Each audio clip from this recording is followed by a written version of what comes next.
What's up, everyone? It's River Caraba, the Analytics Guy, coming at you live this time with a live show. We're doing a Ask Me Anything. If you are here in the stream later, definitely be leaving those comments in the comment section below. I'm going to be checking those throughout the coming days, just in case you weren't able to join us live here. We're going to be doing these live streams more often. I'm really excited to come on here live with you guys and try to answer some of your questions.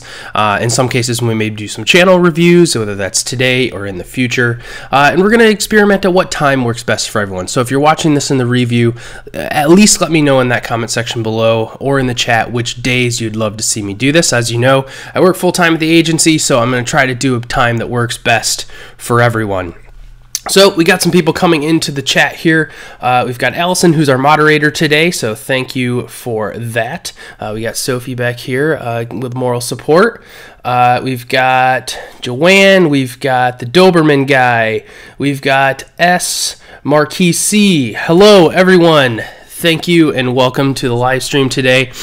Today's an Ask Me Anything, so if we are short on questions, we will dive into some things that I wanted to sort of discuss today. I hope all of you are having a wonderful Sunday or whenever it is you're seeing this. So go ahead and start putting some of those questions into the chat if you have any. Otherwise, we will start diving into some areas that I think you should be paying attention to. But first, how's everyone doing on your Sunday? Leave that in the chat. Throughout the day, I'll be clicking over to a couple different screens. So when we dive into some of the analytics itself, we'll click over to this screen. I'll zoom in on that just so all of you can see that a little better. Hopefully that's better. We'll go into, say, like the watch time tab just for now. But yeah, we're going to be diving into a couple different topics. I'm going to be talking about, or at least try to talk about, on top of answering your questions, with some of the analytics beta products, as well as just a couple tricks that I think everyone should be focusing on. Joanne says, major freezing rain here, stuck at home today. Well, good news, we've got a live stream for you today that you can spend your time watching. The first one, just kind of diving into everything as the people come into the stream here and as questions come in, I want to talk about audience retention. This is an area that I'm using my wife and I's vlogging channel for reference here, but audience retention is a massively underutilized, massively overlooked metric in my opinion. Obviously, the algorithm here on YouTube focuses on watch time. It focuses on session time. So first, if you're new to those kind of metrics, watch time is obviously the number of minutes that are accumulating on YouTube in real time, but also the session is when you come to YouTube. So let's say you have not gone to YouTube yet today, and you're a consumer, you're watching content. When you come to YouTube, that starts your session. So a consumer can obviously watch multiple channels, right? From a channel's perspective, you as the creator, your goal is to keep them in your ecosystem on your channel the longest, right? So how can you continue to engage with those people over time? I have like a sneeze stuck in my nose right now, and I think you all can agree with me. That sucks. Anyway, so if consumers on your video and they go to another channel and you drive them there, meaning through a suggested video on the side or anything like that, you're going to get partial credit for the watch time that you helped them drive in that session, even if it's on another channel. So your channel's role in how the ecosystem is performing is important. So that's good. But what is an indicator for someone that your content is good? What's an indicator to the algorithm that it should serve up more of your content? And in my opinion, that is right here, audience retention rates. This is going to tell you specifically for your content, maybe what to do more of, what to do less of.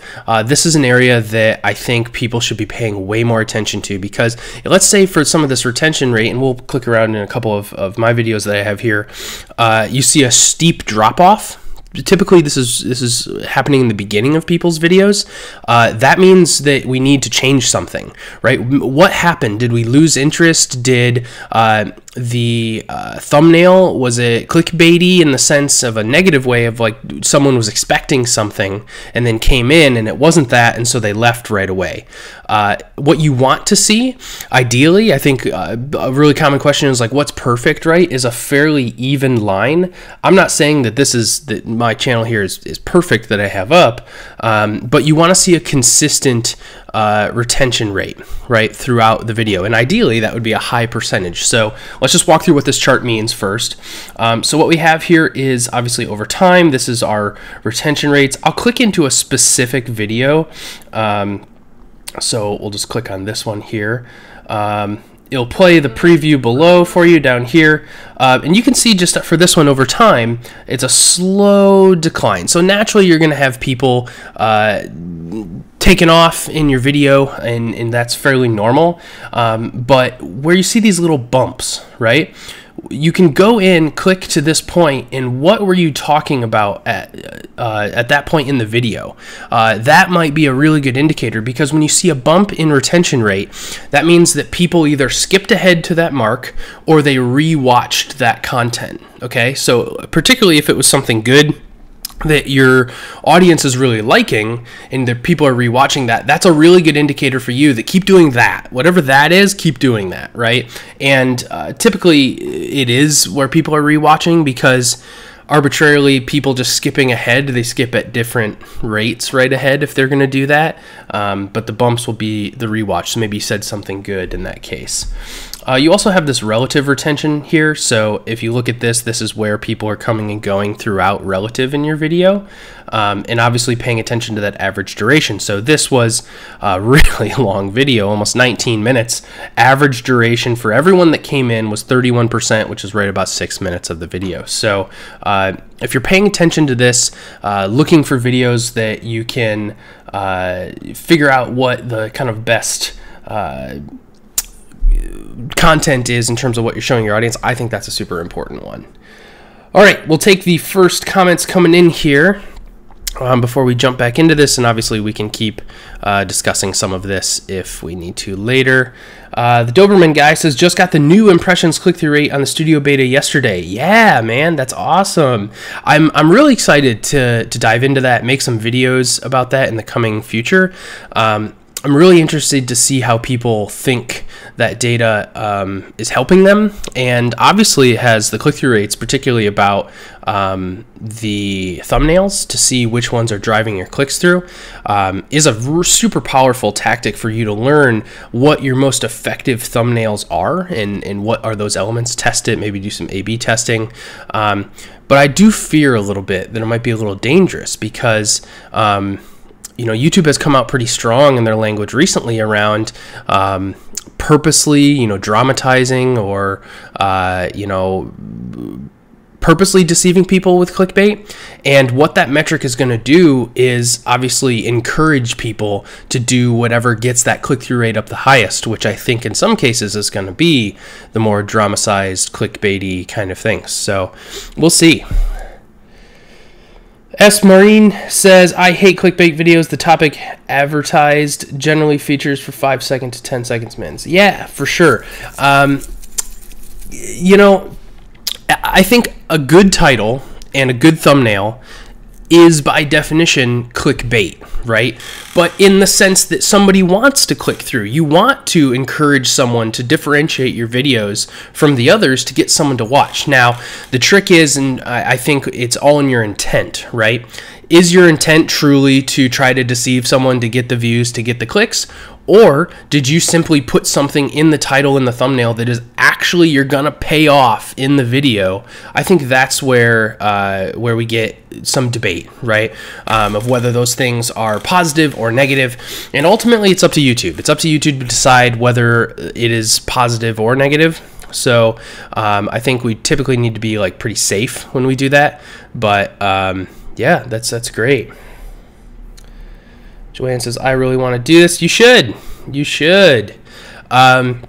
what are kind of the biggest questions? So we've got a few people in the stream now. What are some of the biggest questions that you guys have that you want answers to, or you want to know my perspective on as it relates to YouTube analytics? We can also talk about any kind of other social analytics, anything I can give you my perspective, help you guys out with. I think that would be really interesting. Doberman guy says, I investigated a little click-through rate, and YouTube says it should be between 2 and 10%. I'm at 6.8, but it's funny to know about these metrics. Yeah, I mean, click-through rate has been a pretty common term in digital advertising for years now.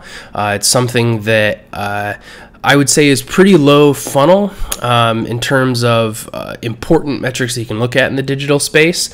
Yeah,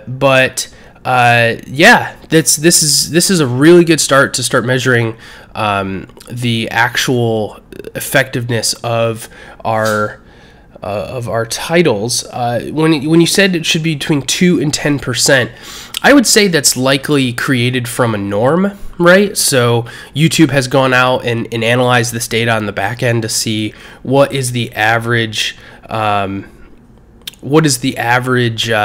click-through rate that they're seeing across the board. So the fact that you have a 6.8, I would say that's pretty strong. That means, let's define click-through rate for everyone, right? So I like to define it as the opportunity to see, right, and the rate in which someone is clicking through. So an impression is when your cover shows up, your thumbnail shows up in the feed, right? So if someone searched for something and they're scrolling through, when your thumbnail shows up, that's one impression. If you happen to make it to the home page or the trending page and your thumbnail shows up there, that's one impression, right?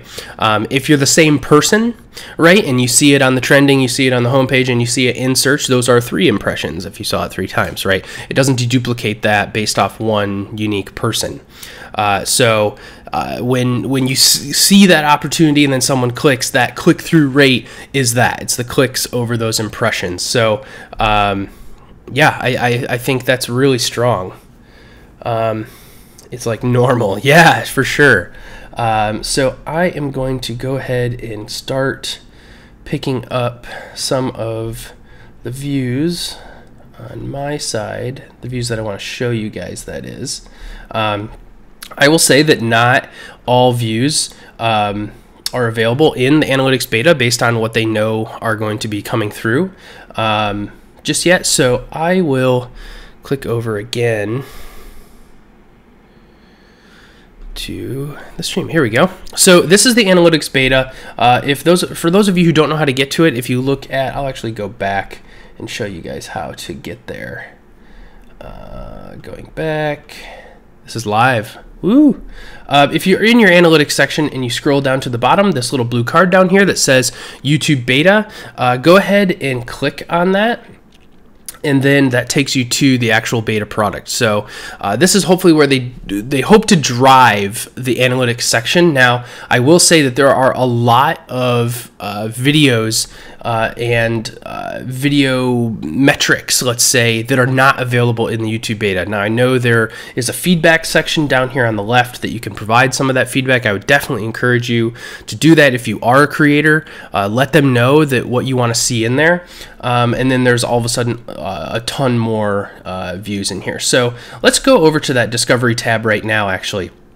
So here is this new section in the YouTube Analytics tab that you can see these impressions, these views, the watch time.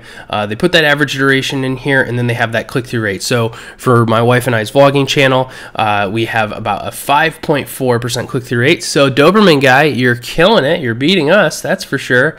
It says right here, 55.3% from YouTube recommended your content. So I would say that's pretty strong, right? So of the 180,000 impressions that are being shown, 55% of those are coming from recommended from YouTube. So how you get your videos recommended are, really leveraging that metadata, right? So the titles, the thumbnails, the descriptions, the tags, that's where the metrics metrics that come from things like Google Keyword Planner, or if you use a vidIQ or a TubeBuddy or something like that, Morning Fame, any of those are really great that can help you get into those recommended. You know, YouTube only knows what your content is to the best of its ability if you tell it through those titles and tags, and then based on their analysis, if they're truly saying, yep, that is what that's actually about, and no one, you know, front-loaded or loaded tags that's not actually what the video's about,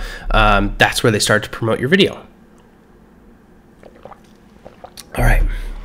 So, impressions, one thing I will say, if you see the impressions start to fluctuate or go down, some of that is fairly natural. Okay, so getting your impressions to come up into the feed, obviously, if you were to get on the homepage, you're going to see a massive spike in impressions. That is something that you can start to control.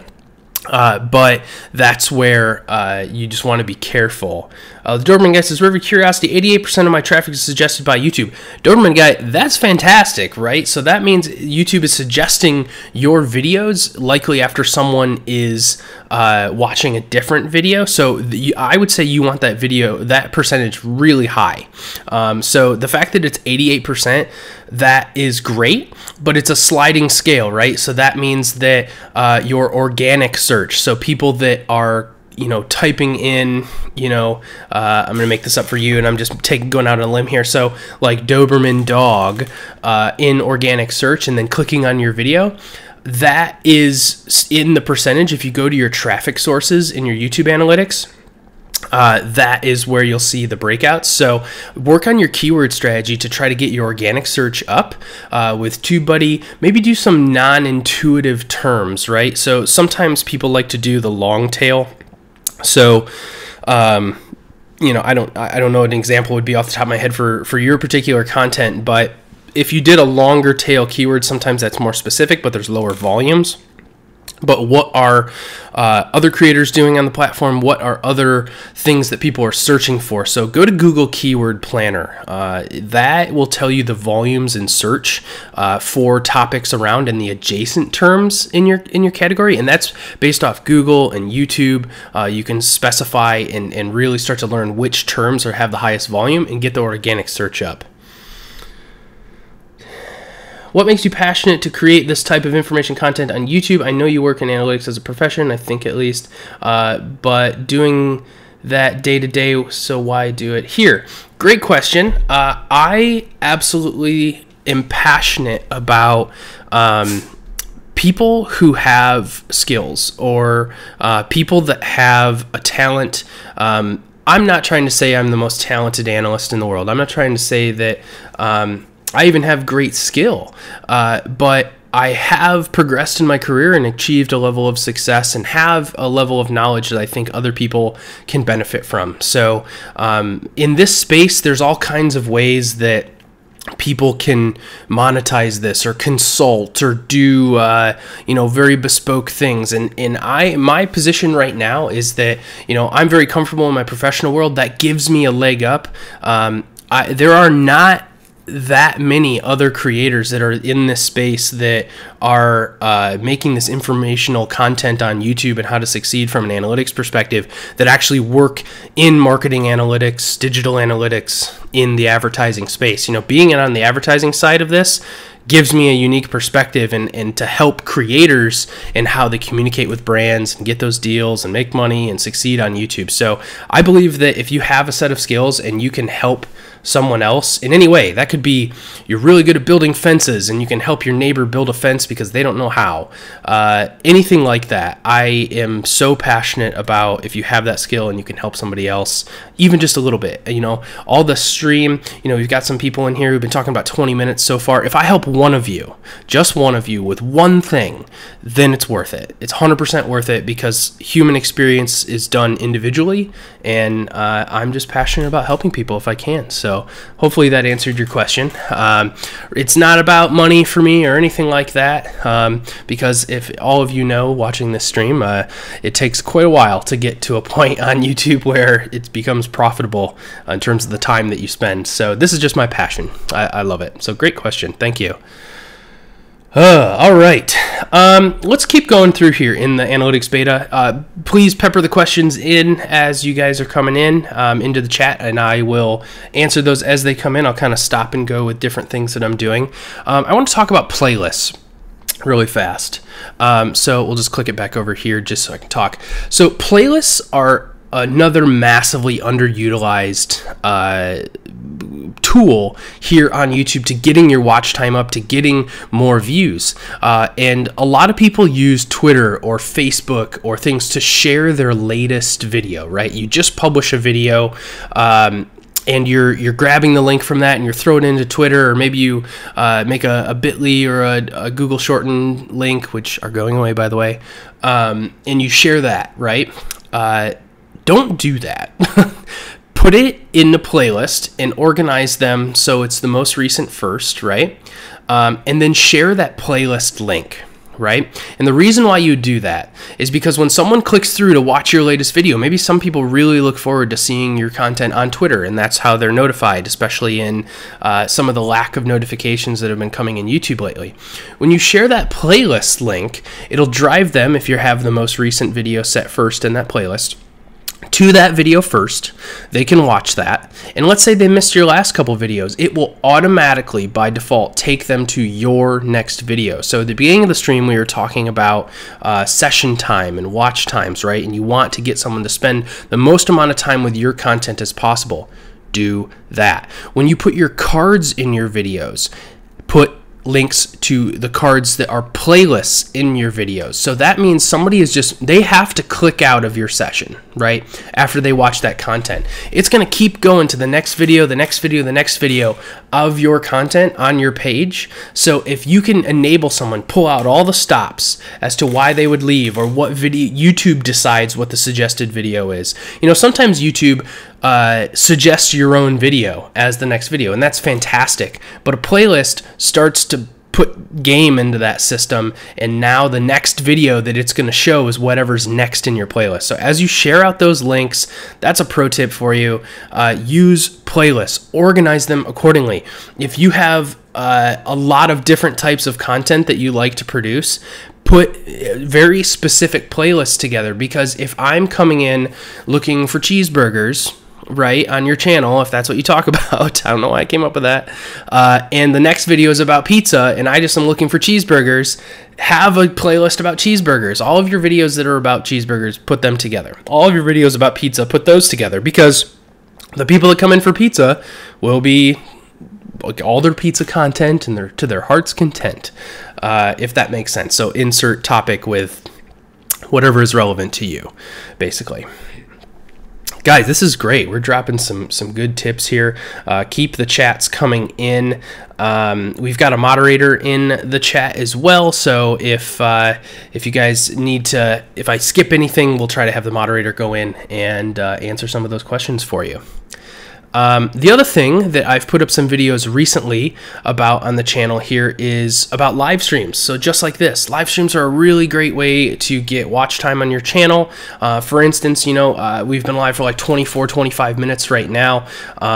For each person watching your stream that's that amount of time. The amount of time that someone watches your stream is the affirmative amount of watch time for your channel. It's also a really good way to interact with your community. You know, having the ability, look at these guys back here, having the ability to interact with people in your community and create a dialogue is something that that we really look forward to. Live, you gotta love it. The cats are freaking out. You know, it's great. Yeah, let's go to that actually. Let's go to the external sources page for YouTube. I'm going to go back to the classic view just because that's what everyone is comfortable with. So you can come down here to traffic sources in your analytics, and then it sees this really nice stacked area chart. Let me go through a couple bits of the analytics section in here. And just in case you guys don't know that you can do this, there's so many options back here, and this is why the Studio Beta has such a high bar, because the functionality on this is just incredible. You can look at up here, you know, people who are subscribed to your channel or not subscribed to your channel but are watching your videos, live or actual published videos. Maybe it's from a different product if you have videos on YouTube Kids. Let's say you just want to see the watch time or you know, views from a specific device, so just on mobile or just on TV, things like that. This is a really good way to look at that. Over here you can see it as a total line, you know, if you just want to see that. Here's as a line chart to see the top 5 different traffic sources. If you want to see it as a bar, or what those top sources are as a pie chart, there's a number of different ways to look at it. I love to look at it as a stacked area chart, and the reason for that is your top traffic sources here will show up over time. And so you can see that here, the green area, which is the browse features, is much larger here than it is here. So if I want, and let's say there's a massive, you know, increase there, I can dive in right there and try to figure out why that happened. The difference between data, which is this, watch time or views is X, right? And an insight is Y, right? Why did that happen? How do I do more of that? Or if it was bad, how do I do less of that? That is the most important piece as we're looking in any of this data, is the why. Try to figure that out, because that's what's going to help you replicate that success or stay away from that failure. You know, learning from the mistakes are way more important, in my opinion, than, you know, building on the successes, because staying away from the mistakes is going to help you succeed and move forward, while just building on the successes is doing more. So if you don't take care of the mistakes you're making, those will still eat away at your success. There's a number of different ways you can look at, and this is kind of interesting also. If you looked at by view duration, so if you click that, it sorts all of these by the view duration, so the average watch time. So for the other YouTube features, which if you hover over that, it'll tell you what these different traffic sources are in some of these sections. So other YouTube features is kind of a catch-all bucket, but right here, browse features is traffic from the homepage or home screen or the subscription feed, other browsing features, both signed in and signed out. So people who are clicking on your sub feed, that's important, right? So you can see that here. End screen, so look at that. That is something that I think you would expect. So pretty low volume here, but people who are clicking on your end screens, you can argue are some of the most engaged people. So they're clicking through and they're watching a lot of your content because they wanted something next, because you're utilizing those end screens. Notifications, so that obviously gets pushed. Let me know in the chat or the comment section later if you came to this stream based on getting a notification. If it pushed you a notification, if you saw it, you could set a notification in your sub feed. Let me know. I'm just curious about that. A bunch of different things here. So let's look at watch time, because we know watch time is the most important. It's saying suggested videos. So a huge amount, 47% of this channel's watch time is coming from those suggested videos. So YouTube saying, hey, person, you watched that video, it could be this person's or not, you should watch River, you should watch the Doberman guy, you should watch Joshua Doctor or Joshua DR. I'm just looking at people in the chat right now. If those are the things that are happening that you really want. Up here you see that my next largest, 26% of my views are coming from YouTube search.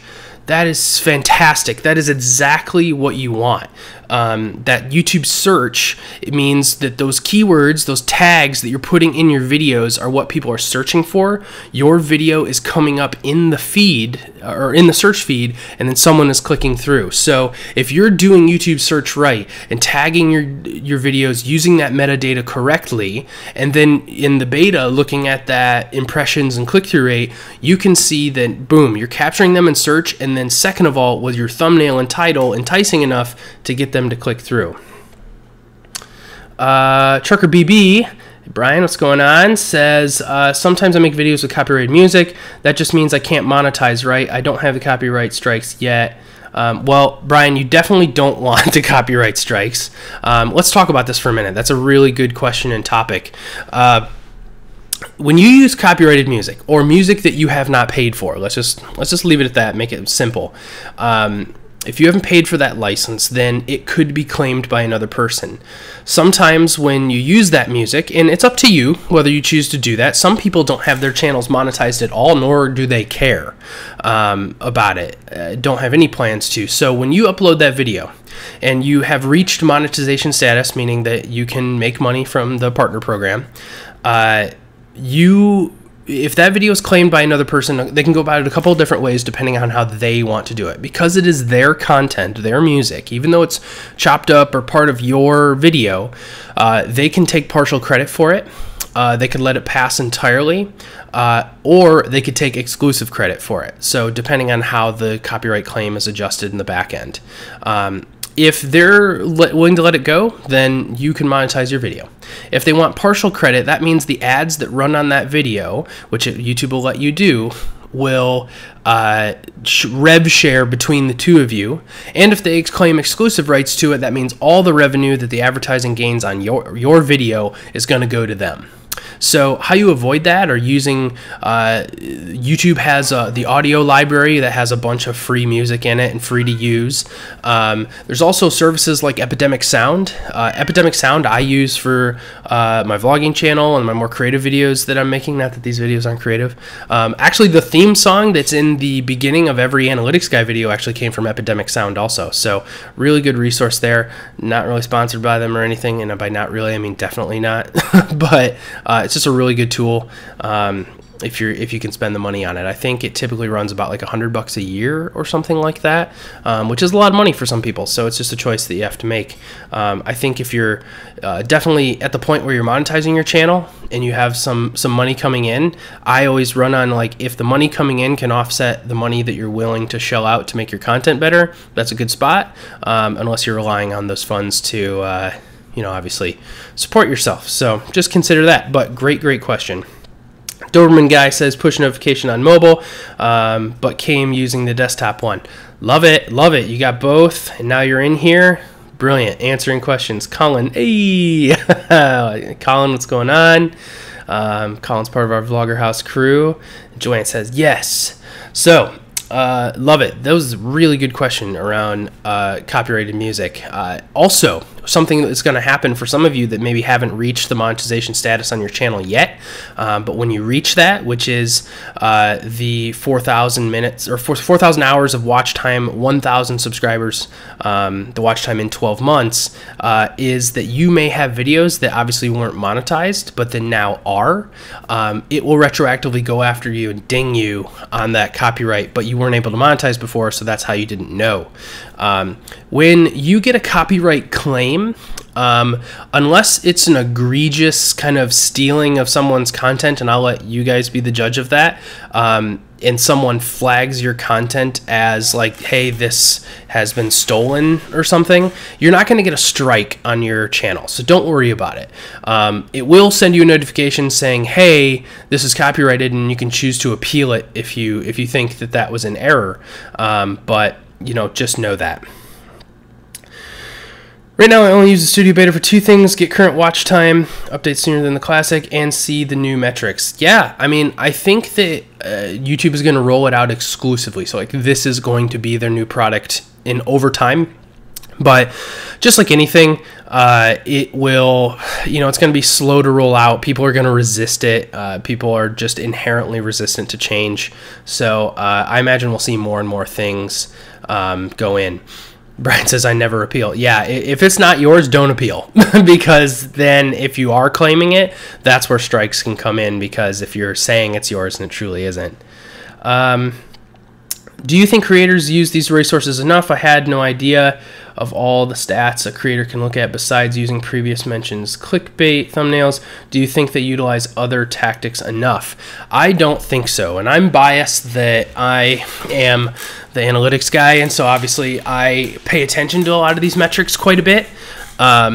I think that if people are using these things to better their content, to learn things, the demographics, there's a lot of really good information in there that can help you understand what type of people, where are they?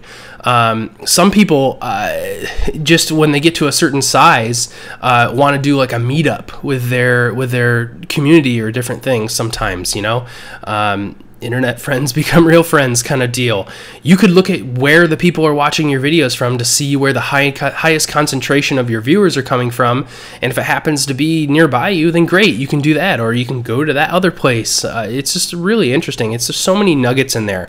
What I encourage everyone to do is just go in there with blissful curiosity, poke around, gather questions that if you don't know what something means, and then obviously come to someone like me who can help answer those questions. I'd be glad to, but just click around, because you find a lot of really interesting things. You know, I think when I first started getting interested in this space years and years ago, that's exactly how I started, was just curiosity, clicking around in there, learning different things, which is really cool. Doberman Guy says, by the way, what do you think about the relationship between Facebook and YouTube? Every time I share a YouTube link, I get no reaching on Facebook. So, great question. Facebook obviously has a competitive network to YouTube. Facebook wants you to spend the most time as possible on Facebook, just like YouTube wants you to spend the most time as possible on YouTube. So if you are natively posting a video into Facebook, meaning uploading the actual video, Facebook will see that video. It's now in their ecosystem and start to propagate it. If Facebook sees a link to drive off of Facebook, Facebook assigns a lower priority to propagating that link than a video that's native on Facebook. And if you think about that logically, that makes sense. They want you to stay on Facebook. So I have advised people for years that if you're going to play in Facebook, not just use it as a means to drive traffic, then you should be uploading natively directly to Facebook and cultivate that community just like you do on YouTube. YouTube might be your main area, but there's going to be a whole nother community of people that don't follow you on YouTube because they're finding your content on Facebook, and that's where they want that content, just like the people who are on YouTube. You know, I don't know if any of you creators have the experience where you're like, yeah, I was live streaming on Instagram, and then you mention that in a YouTube video. Some of your commenters might be like, well, I don't use Instagram, or well, I follow you here on YouTube. And that is exactly right. You know, having a strategy as to how you want to utilize Facebook if you're going to do that versus YouTube. I would say if you're going to use any other social media to drive traffic to YouTube that actually does it pretty successfully is Twitter. Twitter's super effective,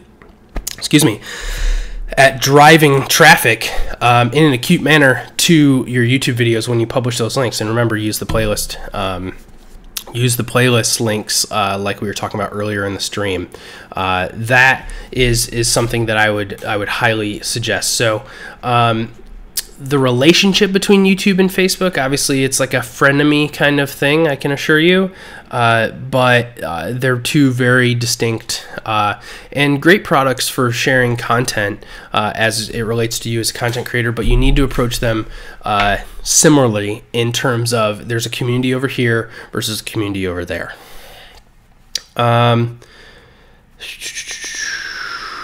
Brian says, even though I wish I owned Lamb of God. Yeah, I mean, there are so many songs that I've found that I would just love to put in videos, especially videos that are popular among certain groups that you're speaking to. It's really enticing to try to put those in because it gets people excited about the video more, but obviously, you know, there's clear reasons for copyright why we can't do that all the time, which is a bummer. I've noticed when I post a video every week, my stats skyrocket. When I slack off and post every 3 weeks, my stats go down. Got to stay active when I have the time. Absolutely. The algorithm, YouTube has come out and said that people who post frequently, it will start to train the system to propagate your channel more, because in their minds that if you're putting more content out there for consumers to consume, that in all honesty, on the sliding scale of things that are important to YouTube, that is one of those things that you are a valuable member of the creator community because you're building to their library of content. Now, obviously, as you accumulate more followers over time, you become exponentially more and more important because of the potential reach that you have. people can tell you all they want, but that's a reality. You know, other creators here on YouTube giving you advice. When you have more subscribers, you are more important, because from their business model, that is a fact. However, don't let that discourage you as a smaller creator, you know, with a couple thousand or even a couple hundred or even tens of subscribers. You're still very important. You still have just yet to make your mark and prove that importance to YouTube.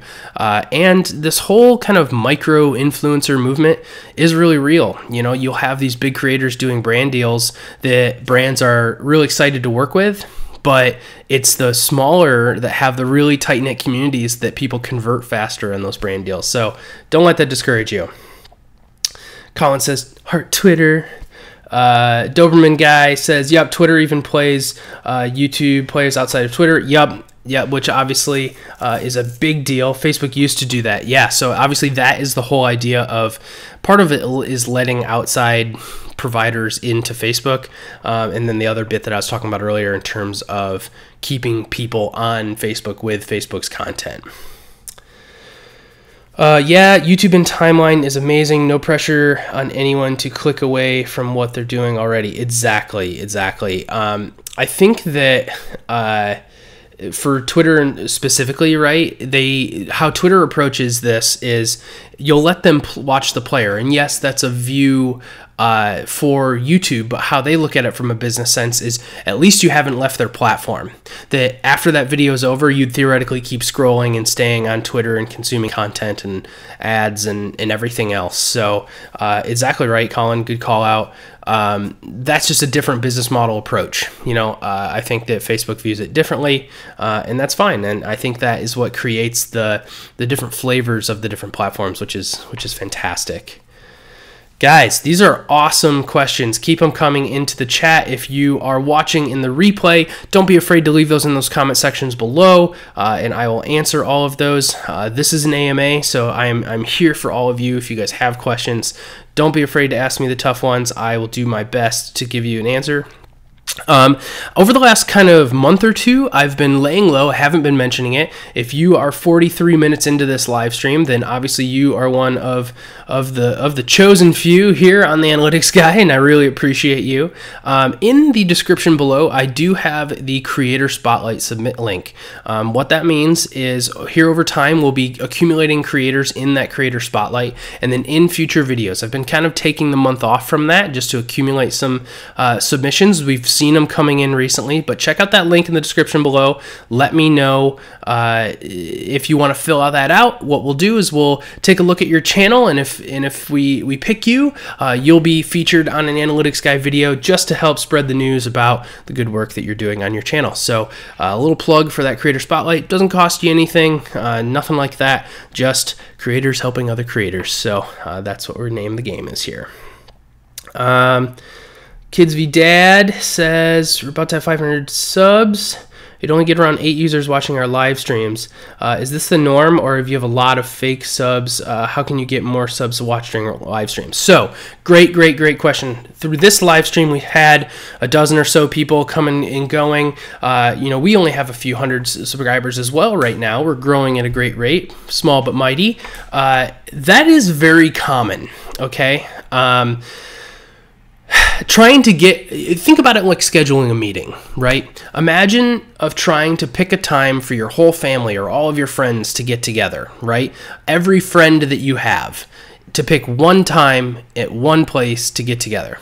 There's a number of logistics that would be involved in trying to get that thing planned, and no time that you pick is going to be best for everyone. I would say look at your analytics, look at the time zones that people are watching from your videos, what countries, right? Where are your views picking up the most? Solving for when you're posting videos. You know, the moment you post a video, of course you're going to have a influx of people watching at that time. So just be cognizant as to when you're publishing, not to skew your analysis, but pay attention to when and where your people are. And if you have certain days, let's say you went dark for like a couple weeks and you noticed on Sunday mornings like this, your views pick up just by themselves. that would be a time that maybe you consider. Or you could put a video out suggesting, maybe build a poll, ask your community when would be best, and then let the people decide, and then put your live stream on to try to get more. I don't think it has more to do with fake subscribers. I mean, I hope not. We put out a video about that in the past, talks about the ramifications of that, but yeah, that would be my suggestion. Make educated, use a data-driven decision as to when you're post to try to get the most people, and then also schedule your live stream. So we scheduled this one about a day ahead of time. I probably in the future will give it a couple days just so people can see that in their feed, and then hit the reminder, encourage people to hit the reminder as well, and sign up for notifications on your channel so they're notified when you go live. But Kids v Dad, hopefully that helped you out. That was a really long-winded explanation, but I think there's some good information in there.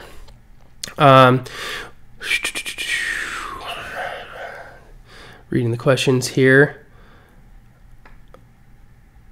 Great question. So, S. Marie C says, when you post on a vlog channel, Rivenal, which is my wife and I's vlogging channel, that was the example analytics we were using. When you pick up the camera, do statistics you know so well run through your head? Do these things affect when you film? Absolutely. Everything from what I'm saying in the beginning, I try to use the word you a lot. There is a lot of research that says when using the word you, there's science behind that in terms of people leaning in and getting engaged. I try to let them know what is going to be involved in the video. So if I have a plan for the day in terms of what I'm going to go and do in terms of a vlog, I might try to mention some of those things to try to keep people. So even if it's something I'm doing right in the immediacy is not what necessarily the title or the thumbnail pays off immediately, at least they know that's coming.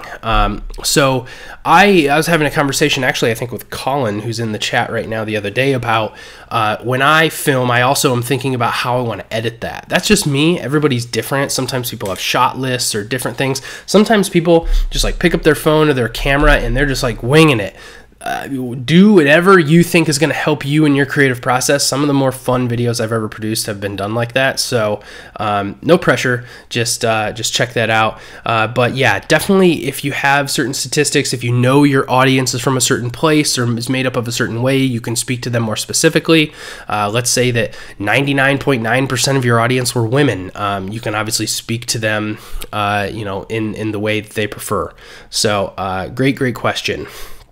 Colin, if you're watching in the replay, get here live next time. Your life will be dramatically improved. Colin, thank you so much. Appreciate you. But yeah, it definitely for live streams it goes back and forth, right? Like, because right now we're almost an hour into this and we're dropping some awesome knowledge here, and it's a lot for someone to watch an hour of your live stream, that whether they want to do it or not. I think the benefit of watching all of it, if you are doing live streams for your viewers, is that if a nugget is dropped in here and they just didn't want to keep watching, then they're just missing out, So I think as all of you comment on future videos or future live streams in the comment section or in the chat and say the good little nuggets, and especially if you're using timestamps, that helps out other people to know where like a nugget came in, things like that. So great. Trucker BB says, new camera shoots up to 4K. Will YouTube support 4K, or should I stick to the format, my 4K or 1080? Colin, yep, answered your question around 4K. Brian, it definitely does. People can choose whether they want to view your content in 4K, but if it is up to 4K, that gives them the option. I think using 4K is an awesome thing. Make sure you have the space. Make sure you have a computing power and ability to process that footage, are the bigger things. Yep, and then here's Colin. It says the bigger thing is your editing software allow you to export in 4K.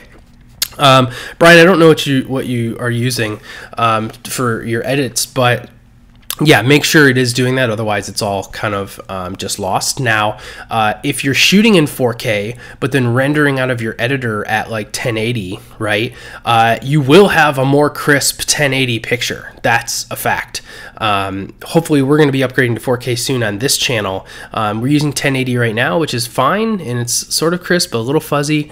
So, yeah, I mean, that helps you out. I think I personally love 4K, mostly because I'm sort of like a technophile, a nerd like that, but and I know Colin is too, answering your questions, so it's helpful. I use Hit Film Express. I'm not familiar with that one. I use Adobe Premiere Pro, but just make sure you check in the in there to see what you got. New Orleans right now, going to be 85 tomorrow, hours to spare. Perfect.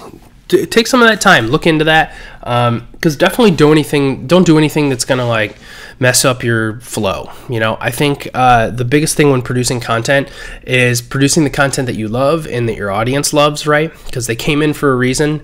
You can definitely shift the type of content you're doing and the way that you do it, but definitely do what's right for you. So if the 4K is going to be affecting your flow and how you edit and different things like that, don't do it, you know, unless that's something you really, really want to do. Great questions, guys. This is awesome. I'm always blown away about how positive you guys are on this channel and willing to comment to each other, willing to help that out. I can't encourage that more on the channel. As you watch our future videos or even in this stream, you guys blow me away. So I just want to say that right out loud. A quick drink here.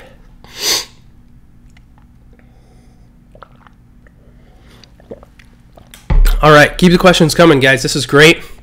My plan was to do like an hour or so. 52 minutes in, and now if questions are continuing to come in, though, I will stay for as long as I can and continue to answer some of those questions.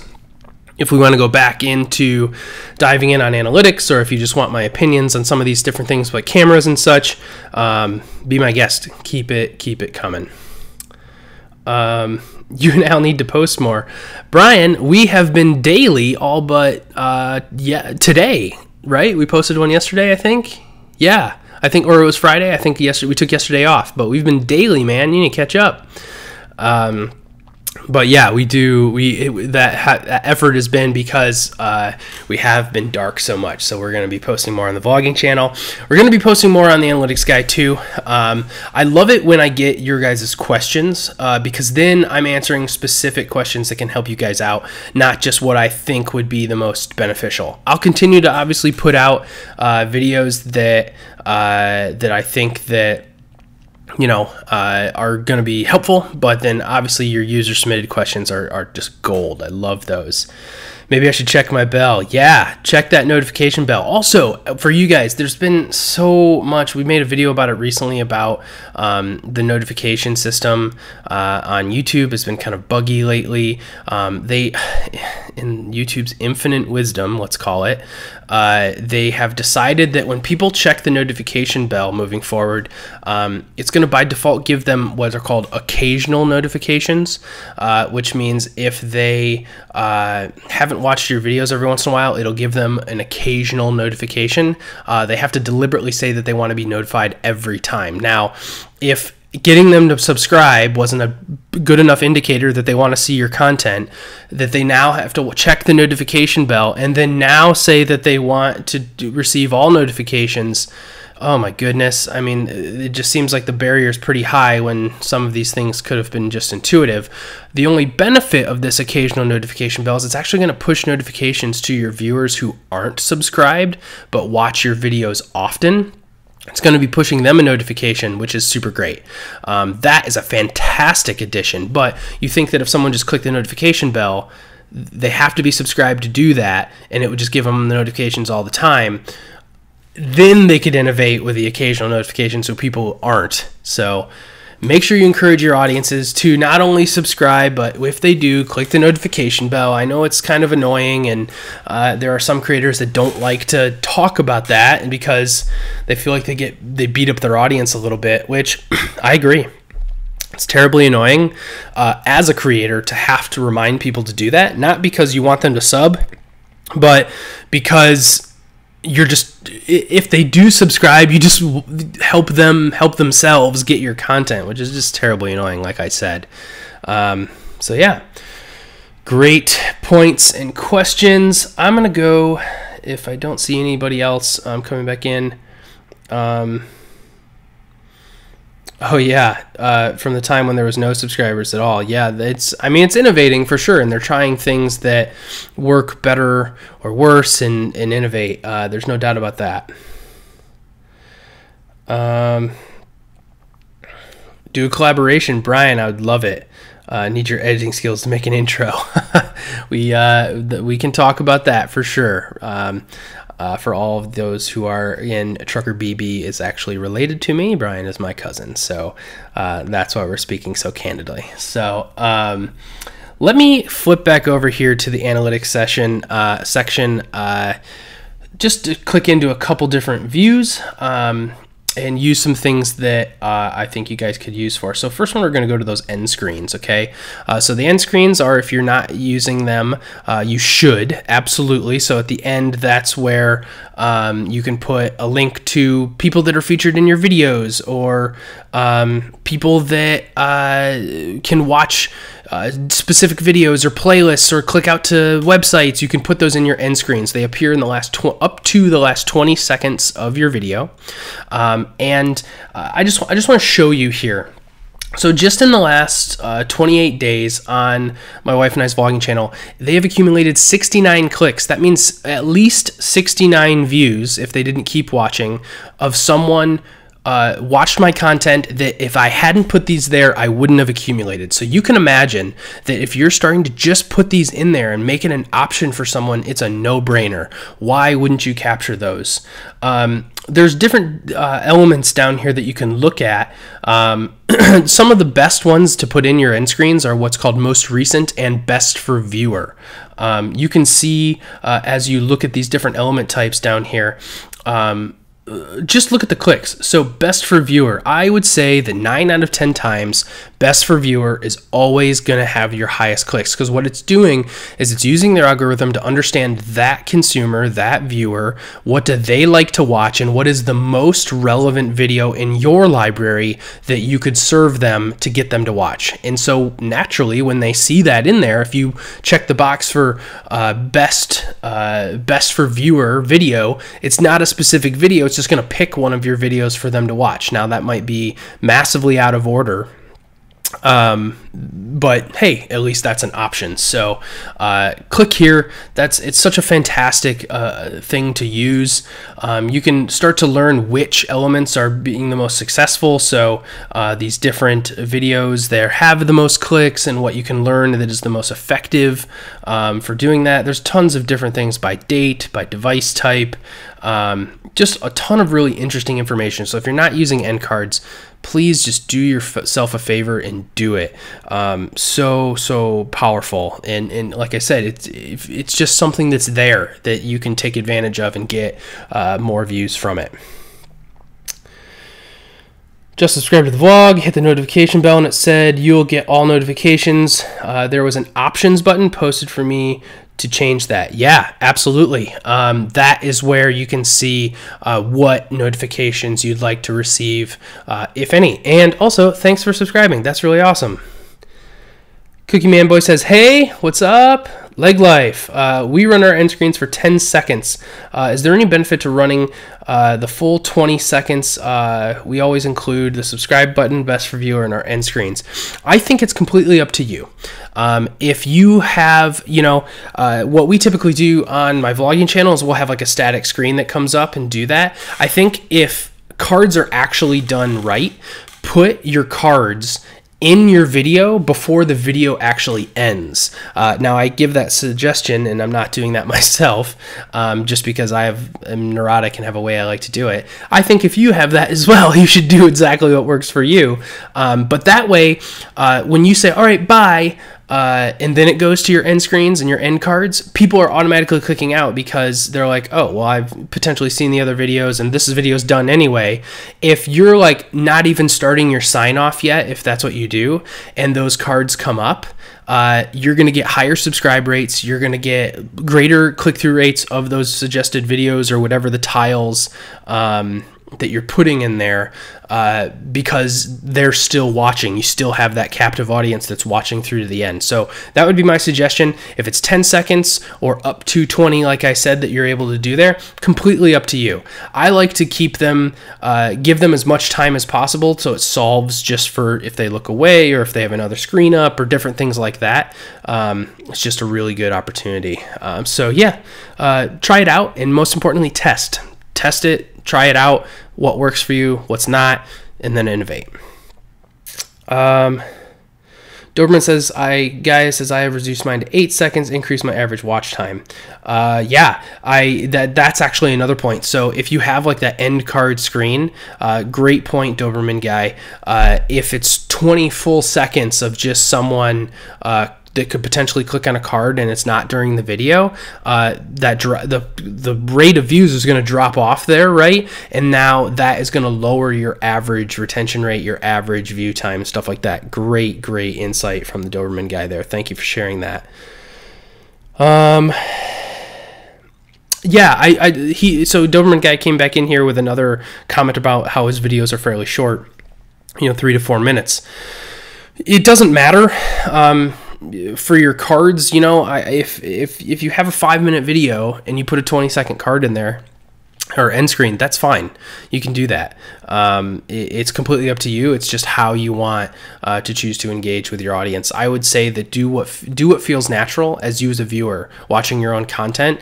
Obviously, where you position the cards on the screen, you're not like covering up anyone's face or anything like that. If possible, would be the most effective. Great comments. You guys are killing it. Love it. But yeah, I mean, we are just over an hour in right now. Keep the questions coming in. These have been great. Leg Life, thanks for that one. Let's keep them coming. I will stay around as long as possible, and if we're kind of coming to a close, then we'll shut it down and wait till next time. I've got some travel coming up this week, so just be advised we might be a little thin on videos this week. However, I'll be in Los Angeles this week, and if I can jump on one evening or early in the morning, I will be sure to do that and see if we can maybe do another live stream, show you guys some stuff. But great stuff, guys. So happy to be here and doing the live stream, answering your guys' questions. For our first one, we've had a ton of comments and chats coming in, so thank you guys so much. What's another thing that you guys want to see? Or do we want to do any channel reviews or anything like that? I'm happy to do that. If you guys want me to do that, I'll pull up your channel, take a quick peek, and then just live get some of my reactions. So I guess that's a perk. An hour in, if you could get a channel review, then you get it. Question, do you know if YouTube demotes your channel if you delete or make a video private? Great question. Obviously, it's not going to promote that video anymore if you delete it or make it private. In terms of your total views that are publicly available for your channel, if you were to delete a video, it will subtract from your total views. So let's say in the future or now there's some sort of algorithmic thing that happens when you hit a certain level of views. Obviously, those are going away from your total, so it could affect something if there is something like that. Even the most detailed analysts at YouTube that I've had the pleasure of speaking with directly don't know everything about the algorithm. So if there are people on YouTube that are claiming to know everything about the algorithm, I'm not going to say they're wrong. I'm just going to say that that is a bit misleading, considering YouTube doesn't know everything about it. They know what they program it, but in terms of why it makes decisions, sometimes they have to do a lot of work to figure that out. Brian, thanks for joining. Really appreciate it.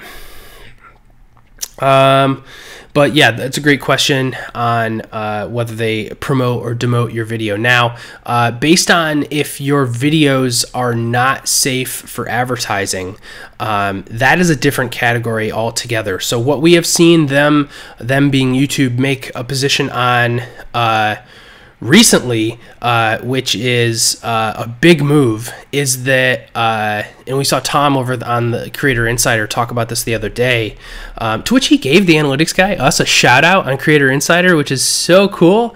I don't think I've mentioned that in a video yet. He put a link to us, so if any of you came from that, thank you so much. That's such a privilege. He even mentioned that I disagreed with some of their stuff, and I think that's because I was being a little critical of how the data will lead people. But the fact that he mentioned that and then featured me, I feel like that made a point. So that's good, right? So awesome. But I forgot where I was talking about just there for a second. But if that's where I was going. So if you are choosing to monetize a video, so obviously as your upload defaults, you can choose whether a video is monetized by default or not if you meet the partner program requirements and are able to monetize your channel.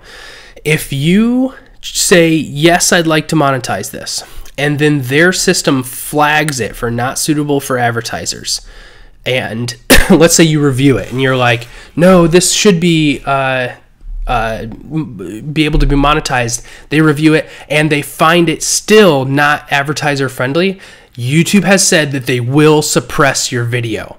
If you do not monetize that video, YouTube will not suppress your video right now. As of recording this video, which is April 15th at 10:09 a.m. Pacific time. So if that's happening, then yes, your video is being suppressed. What this is meant to do is emulate the law, right? If you are driving a car and you don't realize that those red hexagon signs are to stop, and you don't stop at them, you're still subject to fine, you're still subject to the law. Your ignorance of the law doesn't, it doesn't warrant an excuse, right? That is exactly what they're doing here now with the advertising program. If you are choosing to advertise during your videos, then you are responsible for knowing what is advertiser-friendly content, although there are a ton of gray areas and a lot of scrutiny in terms of what YouTube decides is or is not.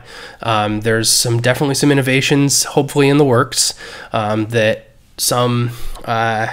I have a lot of conversations outside that I can't speak to, but I'm hoping that they're going to innovate publicly on this soon, that your video may get dinged and then suppressed for it, but you need to be cognizant of those advertiser-friendly guidelines and then make the decision from there. Otherwise, your videos will not get suppressed, which is good. So when in doubt, don't mark as advertiser-friendly. If that bothers you because you want to monetize your content, then I would say take a hard look at the content that you're producing and just making sure that you're going to find yourself in the clear.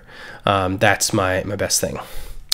Oh, the Organized Soprano referred me. Thank you so much. Yeah, we got a shout out from an actress in Boston recently, and some of you guys came over from that. Thank you so much for joining. It always blows me away, when people refer us or you guys come from other people's channels. I love that. I love that about YouTube, that you can discover people that you don't even know, stumble on a video, watch it, and it intrigues you, and then you join that community. So happy to have you with us. Thank you so much. Yeah, great questions, guys, still coming in. Here's the thing. Here's something that's very interesting. Some people have asked a lot of questions specifically, and on this channel we have a playlist called How to Make Money on YouTube. One of the older videos, one of the original videos we produced, was on talking about CPMs, which is a cost per 1,000 impressions on YouTube. And in there, I pretty much tell you that it's very much out of your control. There's very little you can do to control that. I give some tips, though, in that video, so check that out if you haven't seen that. But if you, we're talking about ignorance of the law earlier, in the law on YouTube is the terms of service, right? It is in the terms of service of YouTube that you are not permitted to publicly share your individual CPMs. Now, when you go to like your individual dashboard and it shows that aggregate level like revenue, that is okay if people are willing to share that, but do not under any circumstances in a live stream or a screen share scenario without blurring share your CPMs. In the terms of service, it says very clearly that that is a no-no. You cannot share that on YouTube, and a big reason for that is I think YouTube just doesn't want to go down that road. They don't want to get involved in trying to dispute and why is this person making more per video. Now, there's a lot of moving factors that result in that CPM. So my advice to you is do not share that. Do not share that on your streams. Do not go in there and do that, because your channel could be subject to termination, meaning deleted by YouTube with no notice if that was happening. Also, as it relates to copyright, I've had the privilege of meeting some friends here in the YouTube space that have had their channels shut down, and in some cases creators that like that's their whole gig, like they're full-time creators mostly on YouTube and a couple other places too, and when those channels get shut down, that revenue goes from whatever it was to nothing. So just be really careful on that, because YouTube, we are not employees of YouTube by being here. They do not owe us much back. They reward us in terms of different things, but yeah. Did my comment get deleted? Sorry, didn't know it was a no-no. I'm not sure what your comment may have said. I don't think the moderators have deleted anything just yet. But I could be wrong. I know I have some filters in my chat, so if you got accidentally caught up in that, particularly swear words, I have some filters in there. But sorry, yeah, re-comment your chat just in case we missed it, or if you could re-articulate it slightly, that'd be great. Sorry about that. Okay, yeah, but hopefully those are helpful, guys. I love these AMAs just because you guys can ask any number of questions while in a specific video. I obviously focus on a given topic, so this really allows us to do what we need to do. I'm just checking all the areas of notifications to make sure we didn't miss anything. Great. The other thing that I just would love to share, because it's ultimately the highest form of flattery for me, and then also I think you would be wise to do this too, that if you are seeing particular videos in your content that are being shared very often, I think that's one of the best indicators of what is good content and what is your audience enjoying. If people are using your content and sharing it to their network, their friends, in a lot of ways, they're putting trust in you, right? Because if they don't want to be looked down on by their friends and things that they're sharing, unless they just don't care and that's what they're going to do. And then if that's the case, more power to them. But if they're sharing your videos with their communities, with their friends, whatever, that's a massive indicator of what is a really good piece of content. People might be sharing it for good or bad reasons, but in terms of the health of your channel, it's pretty much the same. People that troll comments and leave hateful things, and that means you're standing for something. That means you've given your opinion, and I don't think you should be discouraged from doing that. Here on YouTube, we don't have a lot of what people call censorship. There are certain things like, things that we won't mention because I'm not trying to get this demonetized, but certain behaviors are things that are not acceptable in YouTube's mind, and thus they take those down. But do what you think is right. Say what you think is right, and always be true to yourself. And if that elicits a response from someone, and sometimes if it's negative, so be it. The number of comments and engagements with your videos helps propagate your video, whether they are positive or negative. So continue to do that and don't get discouraged. Particularly in the vlogging channel, just because it's a little bit bigger and has a bigger spread. And even on this channel, I've had people leave things that are just downright nasty. And you know, I think the first time you receive a comment like that, it's really difficult to process and understand, like, why would someone take the time to say all these nasty things? And you kind of get in your head about it, and over time you get a little thicker skin, and you just realize that these people are not worth your time. So stay positive. Don't let that stuff affect you. I know it's tough. It is, especially when you spend your money and your resources and your time and, you know, producing content, and then people leave something nasty about it. We can obviously encourage a positive community and positive engagement, but obviously you can't control everyone. You can't control who and how everyone gets to your videos. So just do that. Doberman Guy says, yup, I understand that, but we have to know how to deal with it. Exactly. Are you asking for my suggestions on how to deal with it? Because I definitely think that everyone deals with it a little bit differently. If comments are super nasty, like really bad, delete them. Straight up delete them, shamelessly delete them, and be honest with your audience. If people continue to comment things, I mean, I think there's a difference between engaging in conversation with people, or if you are the one in the wrong and someone's calling you out, you might need to deal with that, but don't feel bad about deleting or marking them as spam, or you know, putting filters in that, you know, automatically filter out certain words that might be unacceptable. So don't feel bad about that. This is your community. You know, here on the Analytics Guy, this is my community, and I'm so honored and privileged to have all of you part of it, and I'm looking forward to growing it and engaging with the one-on-one conversations with you guys. But yeah, everybody has to figure out the way that they process it.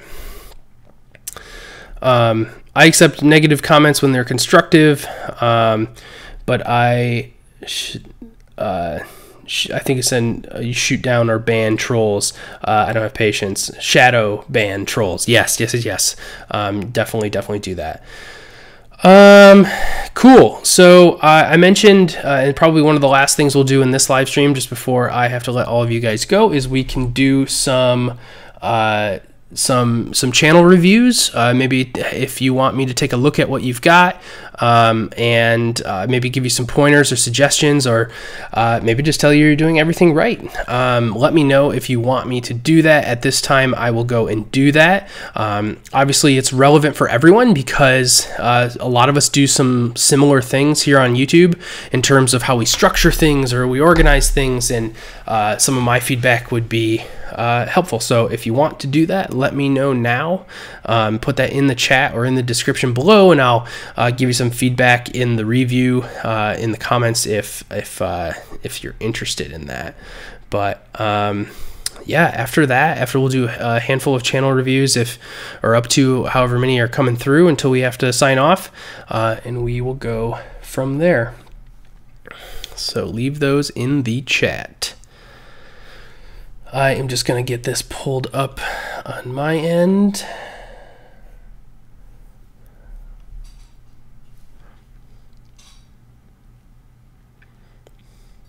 Channel reviews are awesome if you can deal with the beggars. Yeah, I definitely think that some people ask for channel reviews when it's not, you know, they're mean to do something a little bit different in that video. But as far as I'm concerned, I'm asking for it right now. So we'll see. I'm just pulling up a couple of you guys in the chat, if you don't mind, and then we'll see what's going on here. So Doberman Guy, if you actually don't mind, I'm actually going to share yours, just because I have looked at yours before and I really like what you have going on. I think it's really considerate, a really good example for other creators, actually. Tom Nash just joined, everyone. We can get started now. All right, so let's click over the Doberman Guy here. He has been really active, engaged on our channel, so why not? So right up here, first we'll start with channel art. Channel art is a really big piece of information. Think of it as like the advertisement for your channel. You know, you got someone to click through and get to your channel. This is your opportunity, without having them spend any time watching your content. What are you about? Okay, so great up here, the Doberman guy, branded your name, funny, working, educational dog videos. I think that is about as clear as you can think, and then just your content has to deliver against that. New videos Tuesday and Friday, love it. Excuse me, we got a channel trailer up here. What is the channel about? That's really clear. So if someone wants to click through to that, he did have it autoplay when they get to the channel. I would also suggest that. So great call out to the Doberman guy for that. And then what I love about his content and his channel here is he has all of his playlists listed in here. So depending on what someone is coming for, he has different playlists down here: funny dog moments, dogs in slow motion, rescuing Dobermans, awesome way to, like we talked about towards the middle of the stream, can people be specific about your content and, you know, get the related stuff. I think your thumbnails are fantastic too. You know, particularly these ones where you have the color, the pop of color. For the analytics guy, we use the yellow to pop you, and here you're using some blue. You've got your branding in the corner like that. I think that is so good. Those thumbnails are very clickable. You do this Doberman Friday the 13th, the Friday feeling. I think that's kind of really similar to what vidIQ does too. Any way you can be specific about your content, that is great. We're going to go to your About tab. So here it's got some About information.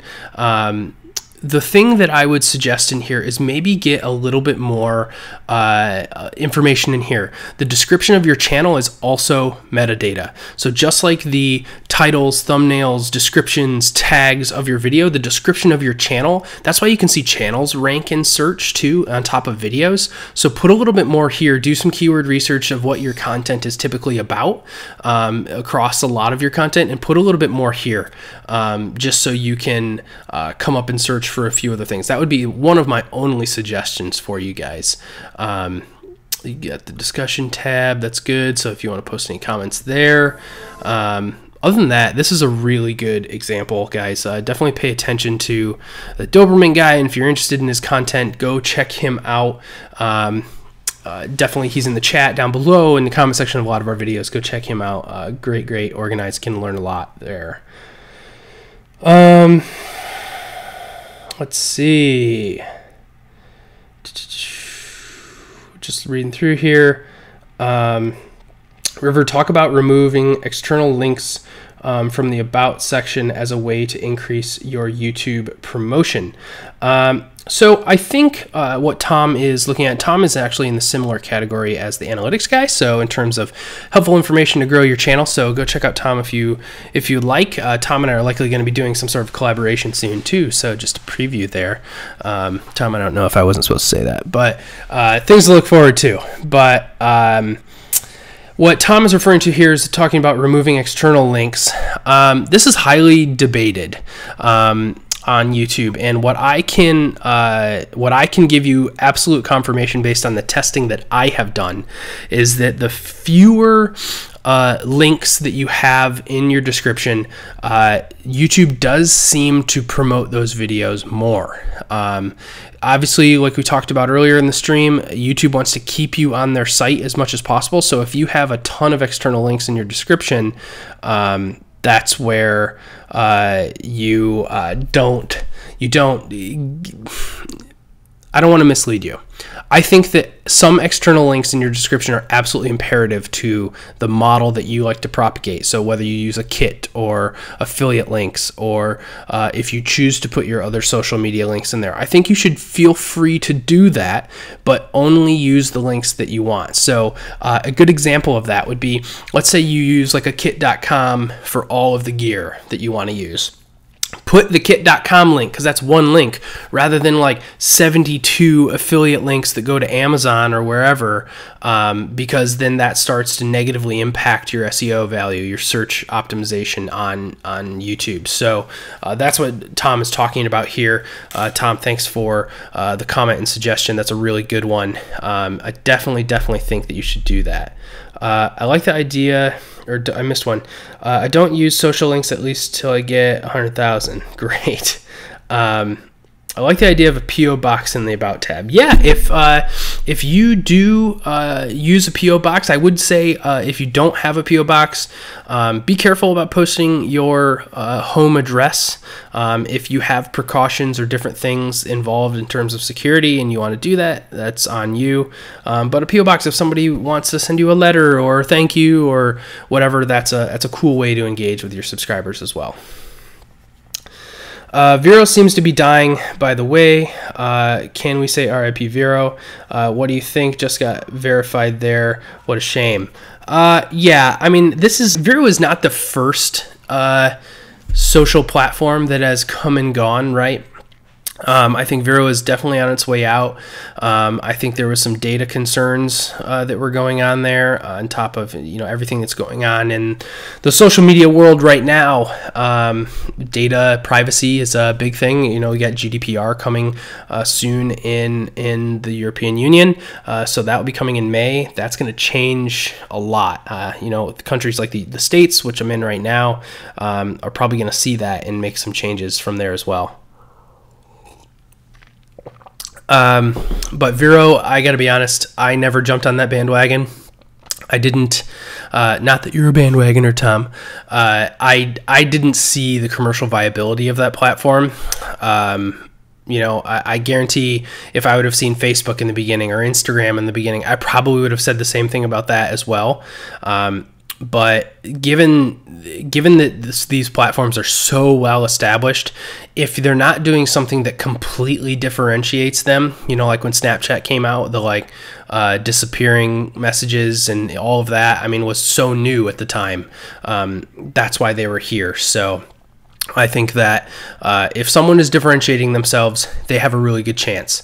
If they're a carbon copy of something else, I'm not sure the viability is there. I only wanted that verification ticker. Hey, I don't blame you there.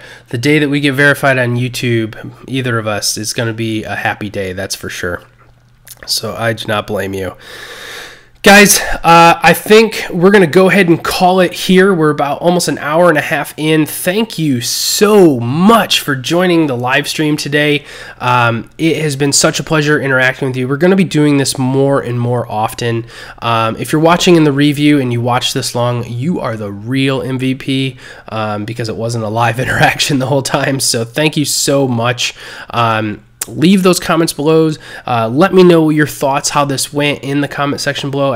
This will be posting shortly in the review later on.